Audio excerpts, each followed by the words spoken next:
My name is Emily, and this is my story. I live in a small seaside town called Ridgeview Bay, a quiet place about an hour away from Boston. The streets are calm, the air always smells like salt, and the sound of the waves never really stops. I'm 28 years old and work as a receptionist at a small family-run hotel near the harbor. Life was simple, some would say uneventful, but I liked it that way. I had a few close friends, a cozy apartment, and a daily routine that felt safe. I wasn't looking for love. After a few painful relationships, I told myself I was done. That being alone was easier. But life has its own plans. Sometimes it sends someone your way when you least expect it. That person was Ethan. Ethan came to our hotel for what he called a short business trip. He looked different from the usual guests, quiet, calm, and a little weary, like life had worn him down. He had warm eyes, a kind smile, and a voice that sounded gentle, like he'd never raise it at anyone. When he came to the front desk, I helped him check in. He thanked me, but it wasn't just polite. It felt genuine, personal, and for a reason I couldn't explain, I smiled back. The next morning, he came down asking for directions. I told him where to find the best coffee in town where the locals liked to watch the sunrise, and which beach stayed empty even on weekends. He listened carefully, really listened, and I liked that. Not many people do. After that, he stopped by the desk every day to chat. 2 weeks passed like a dream. Every evening after his meetings, he'd come down to talk. Sometimes we'd walk by the water. Other times we'd sit on a bench watching the lighthouse lights flicker. He told me about the noise of the city and how it made him tired. I told him about my quiet life, about the small joys that made the days gentle. He made me laugh. He made me feel seen. One night, we walked by the beach under the stars. He looked at me and said, "Being with you feels like peace." Those words stayed in my heart.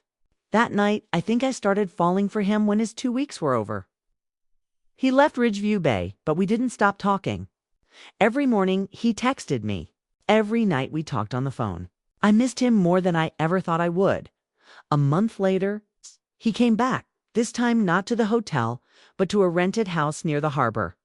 He invited me over for dinner. We cooked together, played soft music, and danced barefoot in the kitchen. It felt like I'd known him my whole life. But then one evening, everything changed. We were sitting on the couch when he suddenly grew quiet. He took a deep breath and said, "Emily, I need to tell you something." My heart started racing. "I'm married," he said. "I have 2 children." I froze. The air felt heavy. My hands went cold. He looked down and whispered, "I didn't mean to hide it. My marriage isn't good. We live in the same house, but there's no love anymore. I stay for the kids." I couldn't speak. I walked outside, feeling the cold air against my skin. He followed me. "I understand if you don't want to see me again," he said quietly. I nodded and walked home. That night, I couldn't sleep. My mind was a storm. Why didn't he tell me? Why me? Why now? But even through the hurt, I remembered the way he made me feel calm, cared for, seen. I hated that part of me still wanted him. The next day, he messaged me, "I'm sorry, but I miss you." I didn't reply. Not for days, but when I finally saw him again standing by the beach, I couldn't hold back.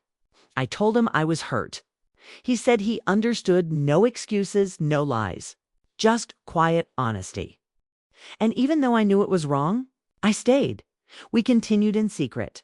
He visited once or twice a month. We spent evenings cooking, talking, sometimes just sitting in silence. We didn't go out together. No photos, no public moments, just pieces of borrowed time. He made me feel loved, even if I wasn't really his. But slowly, the truth started weighing on me. I stopped smiling like before. My world shrank to fit around his schedule. I waited for his messages. I stayed home on weekends. I stopped meeting my friends. One day, I looked at myself in the mirror and barely recognized the girl staring back.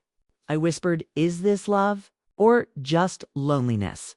I wanted to believe that one day he'd leave his wife, that maybe love would win. But deep down, I knew he never would.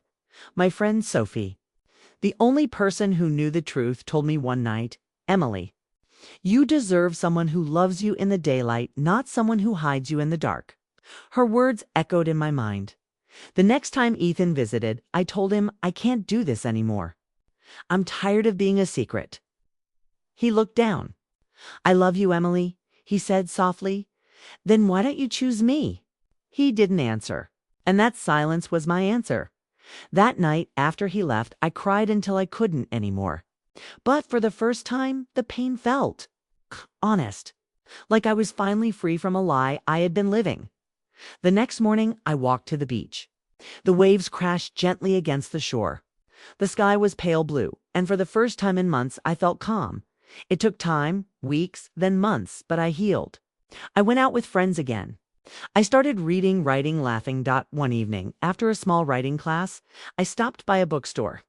A man was standing near the travel section. He smiled at me, a simple, genuine smile. "Hi," he said. "You're in the writing class too, right?